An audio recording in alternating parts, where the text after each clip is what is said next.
गुरुदत्त शांत और अंतर्मुखी इंसान थे। सुबह होते ही काम की तैयारी में लग जाते थे। किसी दिन काम ना हो तो लोनावला वाले घर चले जाते थे। पर गीता दत्त का स्वभाव गुरु से विपरीत था। गीता को अपने दोस्तों के साथ समय गुजारना अच्छा लगता था। वो अकेली रह नहीं पाती थी। इस कारण से हेमंत कुमार, बेला मुखोपाध्याय, मन्ना लड़ा, बीरेन नाग, हेमन गुप्ता, रत्ना गुप्ता, स्मृति बिस्वास जैसे फिल्म जगत के जाने माने लोग गीता के इर्द गिर्द रहते थे। गुरुदत्त को हमेशा लगता था कि स्मृति बिस्वास के कारण गीता उन पर शक करती थी। गीता दत्त भी अपने पति से ज्यादा बाकी दोस्तों पर ज्यादा भरोसा करती थी। इस मामूली कारण से उन दोनों में लड़ाइयाँ होती थीं। उस वक्त गुरुदत्त ने वहीदा रहमान के साथ 3 साल का करार किया था। पहली फिल्म थी CID, पर शूटिंग खत्म होने से पहले उन्होंने प्यासा पर काम करना शुरू किया था।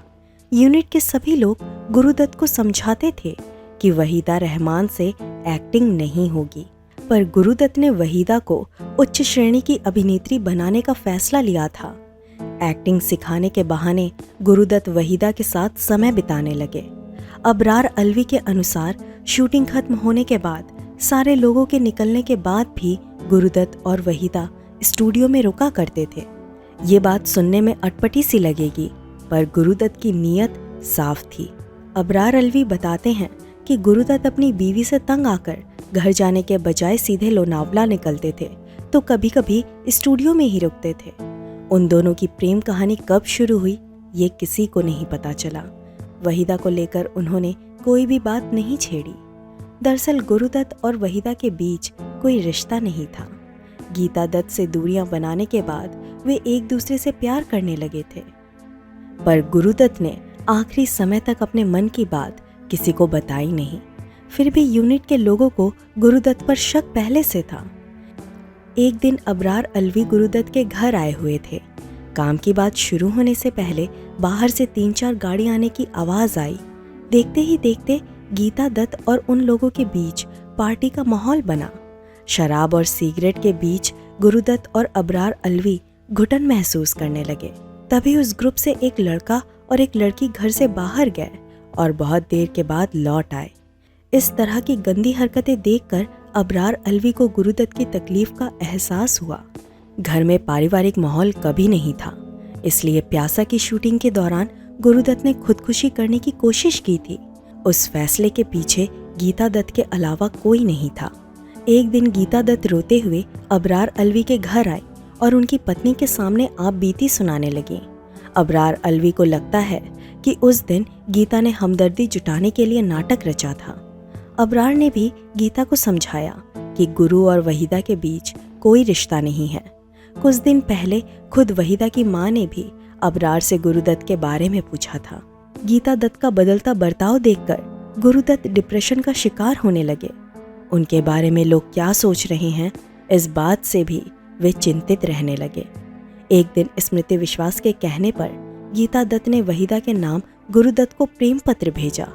वो खत पढ़ते वक्त अबरार अलवी भी गुरुदत्त के साथ थे। उन्होंने अबरार को दावे के साथ बोल दिया कि ये खत वहीदा ने नहीं लिखा है। अबरार अलवी और वहीदा के बीच भाई बहन जैसा रिश्ता था। उन्हें भी वहीदा की हैंडराइटिंग के बारे में पता था। इस तरह की घटनाओं को देखकर अबरार अलवी के मन से गीता दत्त उतरने लगी। वहीदा के मन में क्या था ये कोई जान नहीं पाया, पर यूनिट के सभी लोग गुरुदत्त को वहीदा से शादी करने को कहते थे। फिर एक दिन ऐसा आया कि गुरुदत्त सचमुच वहीदा से प्यार करने लगे। अबरार अलवी ने ये बात माना है कि वहीदा और गुरुदत्त की नज़दीकियां यूनिट के लोगों के कारण बढ़ी, पर तब भी गुरुदत्त ने वहीदा रहमान को लेकर कोई बात अबरार अलवी को खुलकर नहीं बताई। गुरुदत्त को अब क्या करना है इसका फैसला लेने का अधिकार गुरुदत्त के पास नहीं था। साहिब बीबी और गुलाम फिल्म की शूटिंग के दौरान एक घटना ने सभी को चौंका कर रख दिया। दरअसल वहीदा रहमान की बहन सईदा के पति रऊफ ने अफवाह फैलाई कि गुरुदत्त वहीदा से शादी करने के लिए मुस्लिम धर्म स्वीकारने वाले हैं। मामला इस हद तक पहुंच गया कि रऊफ गुरुदत्त को मुस्लिम धर्म अपनाने के लिए जिद करने लगे। उसके हिसाब से अगर गुरुदत्त मुस्लिम बन जाएंगे तो कानूनन दूसरी शादी करने का रास्ता खुल जाएगा। इस बात के लिए गुरुदत्त ने कोई अनुमति भी नहीं दी थी, पर फिर भी अगले दिन वो काजी को लेकर गुरुदत्त के घर आ गया। सौभाग्य से वहां अबरार अलवी, एम सादिक, जॉनी वॉकर और अभिनेता रहमान पहले से ही आकर बैठे हुए थे। उन चारों ने गुरुदत्त को घर में छुपाया और रऊफ के आने का इंतजार करने लगे। कुछ समय बाद रऊफ कुछ धार्मिक लोगों को लेकर गुरुदत्त के घर पहुंचा। उसने उन चारों के गुस्से से भरे चेहरे देखे और कुछ बोले बिना वहां से लौट गया। उस वक्त गीता दत्त लंदन में थी। वहां से लौटने के बाद सीधा कश्मीर गई और वहां से गुरुदत्त को कॉल करके एक्सीडेंट होने का झूठा नाटक रचाया। एक्सीडेंट की खबर मिलते ही गुरुदत्त बेचैन हो गए और कश्मीर जाने की तैयारी करने लगे। इत्तेफाक से गुरुदत्त के दोस्त श्याम कपूर कश्मीर से लौट आए थे। उन्होंने गुरुदत्त को जानकारी दी कि गीता दत्त कश्मीर में एंजॉय कर रही हैं। साथ ही श्याम कपूर ने ये भी बताया कि लंदन से गीता के साथ एक पाकिस्तानी इंसान भी आया हुआ है। उसी के साथ गीता कश्मीर में समय बिता रही हैं। ये सुनकर गुरुदत्त ने इन सभी बातों का अंत करने का निर्णय लिया और ऑफिशियली उन्होंने ऐलान किया कि वहीदा रहमान के साथ उनका कोई रिश्ता नहीं है। सभी अफवाह और कथित कहानियों पर मिट्टी डालकर उन्होंने खुद से ही वहीदा रहमान से दूर रहने का बड़ा फैसला लिया। इस फैसले के बाद थोड़े दिनों में ही गुरुदत्त और गीता के बीच मामला सुलझ गया, लेकिन ये शांति ज्यादा दिन तक टिकी नहीं। हमारी बात छूट लग रही हो तो स्क्रीन पर दिख रही इन किताबों को जरूर पढ़िए। पहली किताब 10 Years with गुरुदत्त के लेखक सत्य सारण है। उन्होंने अबरार अलवी ने आंखों देखा सच लिखा है। दूसरी किताब गुरुदत्त एन अनफिनिश्ड स्टोरी में भी आपको गीता दत्त के नेगेटिव इमेज दिखेगी।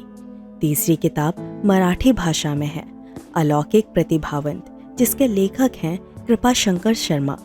इन तीनों किताबों में गुरुदत्त की कहानी बड़ी अच्छी तरह से लिखी गई है। गीता दत्त एक बेहतरीन गायिका थी, पर इस बात में कोई शक नहीं है कि उनका रिश्ता गुरुदत्त के साथ अच्छा नहीं था। आपको जानकर हैरानी होगी कि उन दोनों ने प्रेम विवाह किया था। उस वक्त गीता दत्त सफल गायिका थी और गुरुदत्त तब भी संघर्ष कर रहे थे। जब गुरुदत्त को गीता द्वारा लिखा गया झूठा खत मिला तो गुरुदत्त ने अबरार अलवी के साथ एक प्लान बनाया। गुरुदत्त को पता था कि वो खत वहीदा ने नहीं लिखा है। ये बात साबित करने के लिए उन्होंने अबरार अलवी को अगले दिन का इंतजार करने को कहा। उस झूठे खत में लिखा था कि अगर गुरुदत्त वहीदा से सच्चा प्यार करते हैं तो वे अगली सुबह मरीन ड्राइव के एक होटल में मिलने आएंगे। गीता दत्त का नकाब उतारने के लिए गुरुदत्त और अबरार अलवी मरीन ड्राइव आकर पहुंच गए और एक जगह छुपकर गीता दत्त के आने का इंतजार करने लगे। गुरुदत्त ने जो सोचा था वही हुआ। वहां गीता दत्त और स्मृति विश्वास को आते हुए खुद अबरार अलवी ने भी देखा।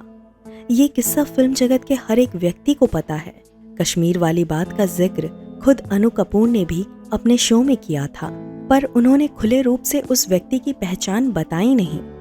कृपा शंकर के अनुसार वो व्यक्ति पाकिस्तानी था। मुस्लिम धर्म अपनाने वाली बात को लोगों ने खूब उछाला। बहुत सारे लोगों को लगता है कि वहीदा रहमान ने उन्हें मुस्लिम होने को कहा था, पर हकीकत तो ये थी कि गुरुदत्त अपनी पत्नी के साथ खुशहाल जीवन जीना चाहते थे। कश्मीर वाले किस्से के बाद गुरुदत्त तय कर लेते हैं कि उन्हें अपनी बीवी के साथ संबंध सुधारने हैं। इस पहल की शुरुआत वहीदा के मेकअप रूम के साथ हुआ। गुरुदत्त ने वहीदा के लिए एक मेकअप रूम रिजर्व करके रखा था, जिसे गुरुदत्त ने वहीदा से वापस ले लिया। शूटिंग सेट पर भी गुरुदत्त वहीदा से कम बात करने लगे थे। ये देखकर वहीदा भी सोच में पड़ गई, क्योंकि वो इस बात से अनजान थी कि उसके कारण गुरुदत्त अपनी बीवी से दूर हो रहे हैं। गुरुदत्त वहीदा को पूरी तरह से नज़रअंदाज करने लगे। ये सब देखकर वहीदा परेशान हो गई, लेकिन कुछ समय बाद वहीदा ने भी गुरुदत्त को इग्नोर करना शुरू किया। गुरुदत्त अपनी पत्नी से प्यार करते थे।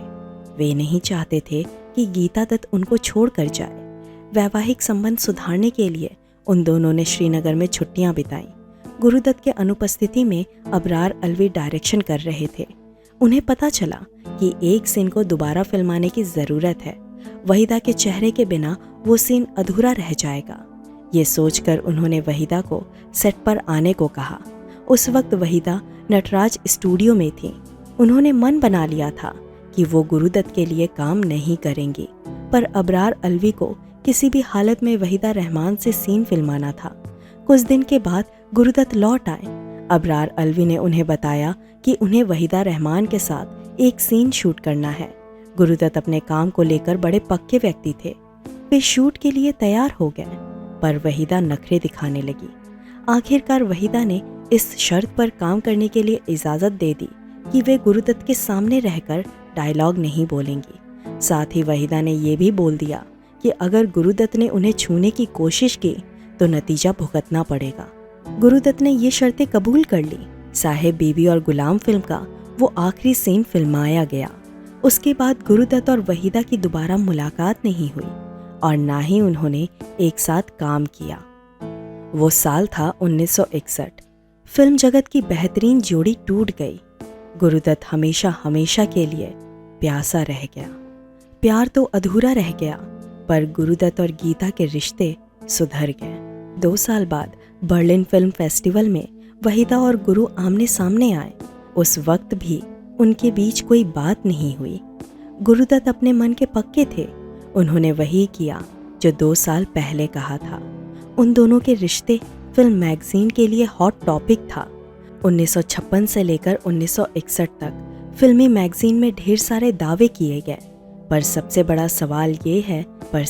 सवाल ये है कि गुरुदत्त की जिंदगी से वहीदा के चले जाने के बाद भी ऐसा क्या हुआ कि उन्होंने आत्महत्या करने की कोशिश की, वो भी 2 बार। कुल मिलाकर उन्होंने 3 बार सुसाइड करने की कोशिश की थी। इस बार वजह अलग थी। गुरुदत्त ऐसी फिल्में बनाते थे जो उस वक्त के दर्शकों के समझ के परे थी। उनकी फिल्मों में दुख और दर्द ज्यादा दिखता था। एक बार देवानंद ने गुरुदत्त को सलाह दी कि उन्हें ऐसी दुख भरी फिल्में नहीं बनानी चाहिए। अंजाम ये निकला कि उनकी फिल्में एक के बाद एक फ्लॉप होने लगी। आर्थिक नुकसान होने लगा। ऐसे में वे शराबी हो गए और गीता ने एक बार फिर से उनका साथ छोड़ दिया। अपने बच्चों को लेकर वो अलग रहने लगी। हमारे हिसाब से उन्हें अपने पति का दुख में भी साथ देना चाहिए था, पर जो हो गया उसे बदल भी नहीं सकते। गीता दत्त और गुरुदत्त के रिश्ते कैसे थे, इस पर गुरुदत्त की बहन ललिता कहती हैं, गीता दत्त एक अच्छी इंसान थी। वो गुरुदत्त से प्यार करती थी और गुरुदत्त भी उनसे उतना ही प्यार करते थे। उन्हें पता था कि गीता अभिनय भी कर सकती हैं, इसलिए गुरुदत्त ने गीता के लिए गौरी नामक फिल्म बनाने का फैसला लिया। कुछ गाने रिकॉर्ड्स भी हुए, पर उस फिल्म को आधे में बंद करना पड़ा क्योंकि गीता दत्त को रिश्ते से ज्यादा ईगो अधिक प्यारा था। वो गुरुदत्त से प्यार तो करती थी, पर वो उन्हें नरगिस और मीना कुमारी जैसे उस वक्त की टॉप हीरोइन से दूर रहने को बोलती थी। यही बात गुरुदत्त को पसंद नहीं थी। इस छोटी सी बात के कारण उन दोनों में तनाव बढ़ता था। एक वक्त ऐसा भी आया जब गुरुदत्त और गीता अलग अलग रहने लगे थे। गुरुदत्त तो शराबी बन चुके ही थे, पर गीता दत्त को भी शराब की लत लग गई। इसके पीछे भी स्मृति विश्वास थी। दरअसल गीता दत्त को नींद नहीं आती थी, इस कारण से उन्हें नींद की दवाई लेकर सोना पड़ता था, पर स्मृति विश्वास ने उन्हें विस्की पीकर सोने की सलाह दी। धीरे धीरे ये आदत नशे में बदल गई और गीता दत्त भी कट्टर शराबी बन गई। गुरुदत्त ने अपने जीवन के आखिरी 12 महीने अकेले गुजारे। गीता भी बच्चों को लेकर अकेले रहती थी। गीता और गुरु जिस बंगले में रहते थे, वहां गीता को डरावने सपने आते थे। उन्हें लगता था कि गुरुदत्त का बंगला भूतिया है, इसलिए वो गुरु को बंगले की जगह बड़ी इमारत बनाने को कहती थी। गीता के लिए उन्होंने वो भी किया। ये किस्सा खुद गुरुदत्त की बहन ललिता ने बताया। इस प्रकार की घटना के बाद गुरुदत्त ने अपना अंतिम निर्णय ले लिया। 9 अक्टूबर 1964 के दिन उन्हें अपने बच्चे से मिलने की इच्छा हो रही थी। अबरार अलवी भी उस दिन गुरुदत्त के साथ थे। उस रात उन्होंने कुछ खाया नहीं और अपने रूम में चले गए। अबरार अलवी भी अपने घर चले गए, पर 10 अक्टूबर 1964 के दिन दरवाज़ा तोड़ना पड़ा। गुरुदत्त की लाश बेड पर पड़ी हुई थी। उनकी मौत खुदकुशी थी या नींद की दवा का अति सेवन, ये किसी को भी नहीं पता चला। पर फिल्म इतिहासकारों के अनुसार गुरुदत्त ने खुदकुशी की थी। उस दिन गीता भी वहाँ थी। उन्होंने ललिता से कहा, आप लोगों के लिए मैं गुरुदत्त की मौत की वजह हूँ ना। दरअसल गीता, गुरु और वहीदा, इनमें से कोई भी दोषी नहीं था। दोष देना है तो जिद को देना चाहिए। अगर वहीदा को महान अभिनेत्री बनाने का जिद गुरुदत्त नहीं करते तो वो समय कुछ और होता। अगर वहीदा खुद से गीता दत्त से बात करती तो मामला पहले ही सुलझ जाता। अगर गीता दत्त भी अपने दोस्तों से ज्यादा गुरुदत्त पर विश्वास रखती तो शायद गुरुदत्त आत्महत्या नहीं करते। कम से कम गुरुदत्त ने देवानंद की सलाह मान ली होती तो भी अच्छा होता। गुरुदत्त की मौत के बाद गीता दत्त को दूसरी शादी करने के प्रस्ताव आने लगे, पर गीता ने बोल दिया था कि वो गुरुदत्त के अलावा किसी और से प्यार नहीं कर सकती। उन्होंने अपनी आखिरी सांस तक अपने नाम के साथ गुरुदत्त का नाम लगाया। शराब के कारण उनकी सेहत कमज़ोर हो गई और 20 जुलाई 1972 के दिन मात्र 42वें उम्र में गीता खामोश हो गई। गुरुदत्त मर गए, गीता दत्त भी मर गई, लेकिन वहीदा का आगे क्या हुआ? गुरुदत्त और वहीदा की प्रेम कहानी को लेकर जॉनी वॉकर ने एक बात कही थी। उन्होंने कहा था कि वहीदा एक मुस्लिम लड़की है, वो किसी हिंदू इंसान से शादी नहीं करेंगी। जॉनी वॉकर ने ऐसा क्यों कहा होगा? दरअसल वे वहीदा के घर वालों को अच्छी तरह से जानते थे। उन्हें पता था कि वहीदा के घर वाले कट्टर मुस्लिम हैं। गुरुदत्त और गीता दत्त के चले जाने के बाद कहानी ऐसी बन चुकी थी कि वहीदा रहमान का कोई भी एक बड़ा कदम बवाल खड़ा कर सकता था। अगर वो मुस्लिम इंसान से शादी करती तो लोग उन्हें बोलते कि क्योंकि गुरुदत्त हिंदू थे इस वजह से वहीदा ने उनसे शादी नहीं की, और अगर वो किसी हिंदू इंसान से शादी करती तो ऐसा कहा जाता कि वो गुरुदत्त से ही शादी कर लेती। दूसरी तरफ जॉनी वॉकर के उस स्टेटमेंट के कारण माहौल प्रभावित हो चुका था। लोग यही बोलने लगे थे कि वहीदा और गुरुदत्त के प्यार के बीच धर्म का फासला है। परंतु गुरुदत्त के देहांत के 10 साल बाद वहीदा रहमान के एक फैसले से लोगों की गलतफहमियां दूर हो जाती हैं। एक हिंदू जाट से शादी करके वहीदा रहमान साबित कर देती हैं कि उनके लिए धर्म रिश्ते के बाद आता है। कमलजीत उर्फ शशि रेखी मूलतः पंजाबी हिंदू जाट थे।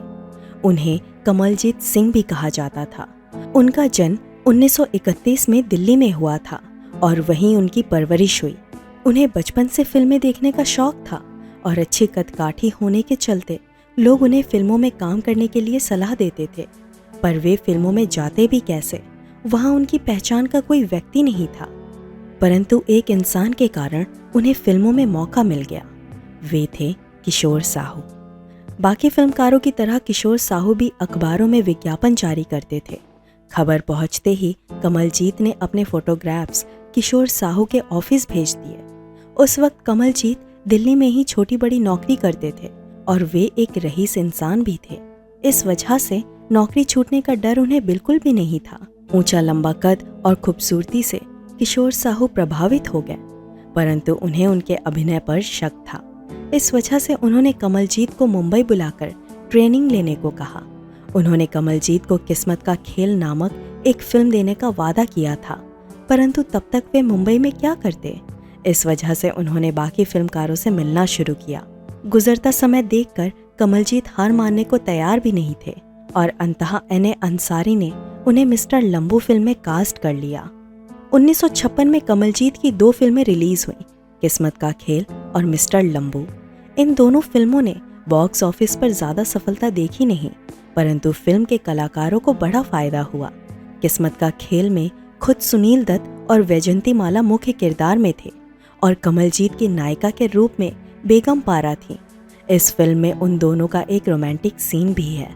कमलजीत हीरो बनने मुंबई आए थे, परंतु फिल्मकारों ने उन्हें कभी हीरो मटेरियल समझा ही नहीं। शगुन फिल्म 1964 में रिलीज हुई थी। उसी फिल्म के कारण कमलजीत और वहीदा के बीच प्यार का फूल खिलने लगा। उससे पहले वे एक दूसरे को पहचानते भी नहीं थे।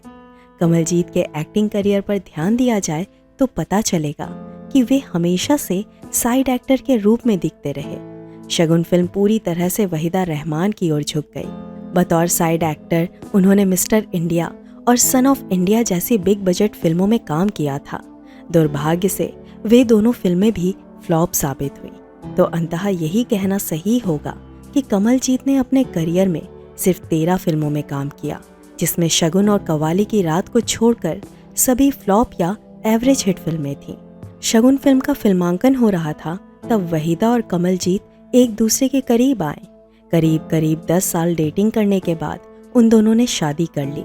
फिल्मों से संन्यास लेने के बाद कमलजीत दूसरे कारोबार में जुट गया, परंतु उन्होंने अपनी बीवी को फिल्मों में काम करने से कभी रोका नहीं। यहाँ तक कि उनके दोनों बच्चे सोहेल और काशवी भी फिल्मी लाइन से जुड़ गए। कमलजीत फिल्मों में कामयाब हो नहीं पाए, परंतु वे एक अच्छे पति और पिता थे। उन्हें वहीदा और गुरुदत्त के बीच के संबंध का एहसास भी था, पर शादीशुदा जीवन में उन्होंने उस बात को लेकर वहीदा रहमान से सवाल पूछे नहीं। कमलजीत और वहीदा मुंबई में ही रहते थे, परंतु 21 नवंबर 2000 को कमलजीत के निधन के बाद वहीदा बेंगलौर चली गई। कमलजीत के देहांत के बाद वहीदा ने सनसनीखेज बात कह दी। उन्होंने मान लिया कि कमलजीत ने शादी करने से पहले मुस्लिम धर्म कबूल किया था।